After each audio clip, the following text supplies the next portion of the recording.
Overwatch is an unplayable mess, says 1 billion Redditors. But still, throughout the game's long history, there have been a handful of genuinely game-breaking bugs and glitches that have ruined the game for a fair amount of time. From being punished for having too many hoes, to being able to take off into orbit with Genji, to wielding the full force of the sun, Overwatch developers have ruined the game countless times. The first glitch probably didn't affect too many Overwatch players because it made the game lag if you had too many friends. This glitch was first noticed back in 2017 when people were still using forums, and was probably patched with the release of Overwatch 2, but it could have been a bit before then. It was a problem in multiple Blizzard games, mostly Diablo, but Overwatch is where it had the biggest impact. It entered the public consciousness because of Flame, who worked for the Houston Outlaws for a while, when he tweeted that to be a pro, you must exchange friends for frames. That must explain why Super is so good at this game. It was tested multiple times, CarQ even made a video about it, but this may be one of the reasons that pro players were made to play on fresh level 1 accounts and matches instead of on their mains. People speculated at the time that it was caused by having the Blizzard launcher open while playing, but that didn't end up being true, and the real cause is still a mystery, though some think it has to do with Blizzard's network updating causing lag client-side. Players have continued to notice more glitches that cause lag, like in Season 17 when D.Va's mythical skin was added. The mythical skins have a lot of details, and if you have a microwave attached to a monitor over a PC, it may cause some issues. Thankfully, I only use a skin where she has her feet out. The next glitch though was potentially even more mouth-watering than those, as it allowed every single player in the lobby to fly. By using a Mei wall in the spawn room and breaking it at the right time, when landing on the ground, the game would rotate 45 degrees, and by holding space, every hero in the game could straight up enter the stratosphere. This could also be applied multiple times, so if you wanted to, you could be at a full 90-degree rotation and levitate off the map. This glitch got the most traction when Tim the Tatman came back to Overwatch for the first time in years, and his Mei unconsensually did this to him. I don't know if I did right. Yeah, look at me. Dude, what did you just do to me? Look at me. No. Oh no, dude! No! Reset, once you die, it'll reset. Oh my god, what a I can't. I'm gonna fucking. Guys, I'm gonna throw up, dude. I'm not kidding when I say he never played Overwatch 1 again after this. I guess you could say this glitch tilted him in real life, because he was tilted in the game. You get it? The next glitch, and what I would say is the most famous glitch ever, was really tilting people because it made the best hero in the game even better. Genji on launch was crazy broken, with a triple jump, 8-second blade, and the coldest Overwatch player of all time forwarding his agenda. He could also fly. This was from Overwatch Classic mode in Overwatch 2, but this demon was terrorizing the entire game in 2016. This glitch was also not difficult at all to execute, as all you had to do was look at a ledge the right way and dash and just get absolutely launched. On the topic of Genji glitches, even after they removed his triple jump, leaving him with a measly 2, there were several bugs that allowed him to keep doing it. Well, this video shows it off as a tech in Overwatch 2. In 2017, he could still effectively triple jump by just wall climbing after the second jump. And even more on the stupid ass hero, after they removed his 8-second blade, making it 6 seconds, he actually said, nah, I'm gonna do my own thing, and unsheathed the infinite blade. I mean, how much spaghetti is on the Blizzard computers for them to be constantly screwing up the most popular hero in their game? Genji though was not even the most powerful hero to have a flying exploit. Brig on launch had the same bug by just holding 3 buttons at the same time, and she could just absolutely send herself, which she totally needed because she wasn't hard enough to kill with 200 armor and self-healing and a 150 damage burst and the best healing in the game and the best ult in the game. To add on to that, the Genji ledge dash bug was in the game for 3 months max, while this Brig glitch was well known for over 9 months. It was around so long, people were making rollout videos. They thought it was just a feature. What is a feature though is that like and subscribe button, both of which you should hit immediately for more juicy Overwatch content. Also, consider clicking that join button to support me extra. Shout out to the members on the second tier, Piggles, Left Y, and Flappa Stappa.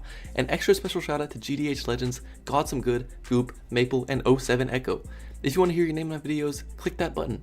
Do it right now. The next glitch was at the time a feature but had terrible unintended consequences and caused me to think I was literally losing my mind as a kid, and no one seems to remember this but me. The Grid Ironheart skin was added in 2018 for the Summer Games event, and it was extremely popular because who doesn't love America's beautiful game? This was the first skin where Ryan got to have a custom voice line, and it changed his hammer down into touchdown. I know I'm a linguist, but you don't need to be one to notice that touch has 1 syllable and hammer has 2. Ryan's shatter is timed to his voice line. I think the shatter starts to spread when he says down, but in this skin, you can see that it started while he was still saying his voice line. The normal shatter takes about half a second to touch the ground, but this one felt genuinely instant. I remember I wasn't really online at all back then, so I didn't know what was going on, and I was playing Ryan against another Ryan on Horizon Lunar Colony, which is the worst map literally of all time, by the way. And you know, I was locked in, as per usual, ready to block the shatter, but I run up to this guy, and the next thing I know, I'm on the floor and then in the spawn room. I swear this glitch probably caused me to do more damage to my desk than it has sustained in the years since then.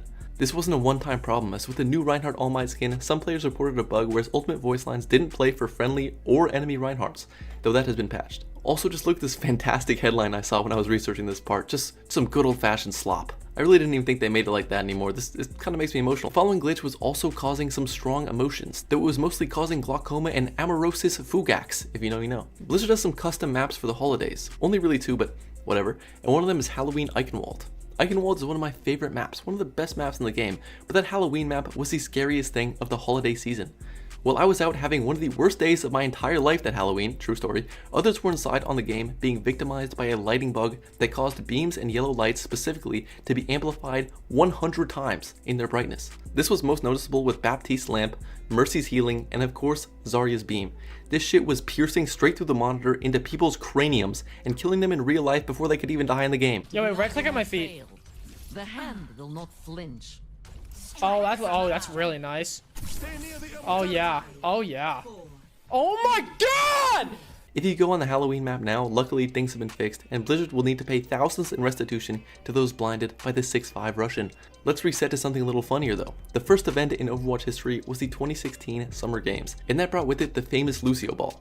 These days, we all wish that there were some other game instead of this one, but back then, Lucio Ball was extremely popular and well liked. Somehow though, in a game where you could only select Lucio, the geniuses at Blizzard made it so players could select heroes other than Lucio. Oh my god, this is perfect. Please explain how that is possible, Jeffrey Herbert Kaplan. Some naughty little players use this opportunity to swap to Torbjorn and place down a turret which would just destroy the poor helpless Lucios who could not shoot due to the rules of the game. They would just get mowed down by the turret, which had a crazy range back then, while all they could do was watch.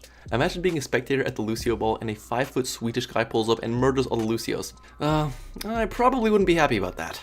Another one of the most fun glitches in Overwatch history was the Symmetra death basketball. For those of you who are unfamiliar, Symmetra's gun used to be a lot different, and instead of a beam, when she didn't have a target, it sort of just sucked objects in and she was able to easily move them around. She also used to have 6 turrets instead of 3, and they only had 1 health each instead of the more they have now. They individually did less damage, but their sheer quantity made it somehow even more annoying. In the spawn room on some maps, everyone knows about the basketball, and it was common for sim players to move it into the basket, but it was also discovered that she could place turrets on the ball. She could then carry the ball around and throw it at enemies until they died. Of course, this was too fun, so Blizzard had to remove it, and even in Overwatch Classic, they made it so that if the turrets on the ball touched the ground, they would break instantly. Thank you, Barack O'Kaplan. The following series of glitches though would ruin the game over the course of 6 to 7 years depending on who you ask. It all started with the release of Rialto in 2018, when the unique design of the payload allowed Sombra to teleport inside of it. It had been known for a long time that Sombra's translocator was broken, and if you threw it at certain angles you could get outside of the map almost anywhere. There was a tiny hole between the box and the actual cart on Rialto, and that was just big enough for Sombra to slither on in there. This isn't the only time there's been a glitch to get into the payload, as Muselk famously did the same thing with Tracer. Okay, it's time. It's time. Here we go. 1, 2, 3, and recall! Oh my god, we're kind of like half in it, but not really. I don't know if they see me. Oh god, they see me! Where did all the time go? Sombra also had infinity out of bounds glitches, and while I could try to list all the ones I know, that would just be so boring. For some reason, they're all on Watchpoint Gibraltar and would allow Sombra to access crazy areas on top of the map and move around anywhere she wanted while still being able to shoot through the ceiling. This glitch is actually still in Overwatch 2, where Sombra can glitch out of the map and then switch to Torb to place an unbreakable turret. But Blizzard is only owned by $1 trillion company, so you can't put too much blame on them for leaving this unpatched for 8 years. To avoid dragging it on, Reaper and Vera could also do this, but only in the attacker spawn room, and these glitches were actually brain dead easy to do. Again, only the second oldest map in the game, so it's hard to blame them. Potentially the most famous use of a Sombra out of bounds glitch comes from Dante, who did this on Temple of Anubis.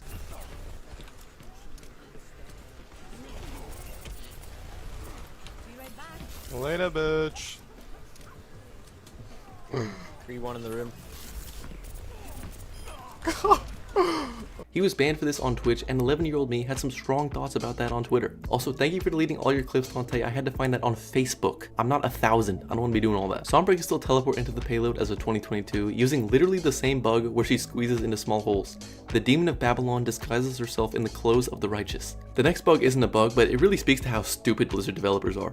Blizzard sold the gingerbread Bastion skin during the holiday season for 1 credit. How kind of them. But that left all players' credit totals ending with a 99, which caused many players to have to buy more credits than they usually would in order to buy skins, because credits are sold in odd amounts and all skin prices end in 0-0. Some players had to buy one pack of credits and then another set immediately after that to afford their precious Persona skins. And the last bug of this video is the most recent, only being noticed in the last month. Overwatch's most famous system, the play of the game, is broken. As you can see, this incredibly skilled player got a couple kills in short succession, which would usually be the play of the game in most matches. But as has been happening recently, the play of the game instead went to the support, who was just waffling around and healing a little bit. Of course it was Kiriko too. Exorcismis te omnissimum de spiritus. This is why the absolute bot I call a friend has been getting so many plays recently. Makes sense. Subscribe.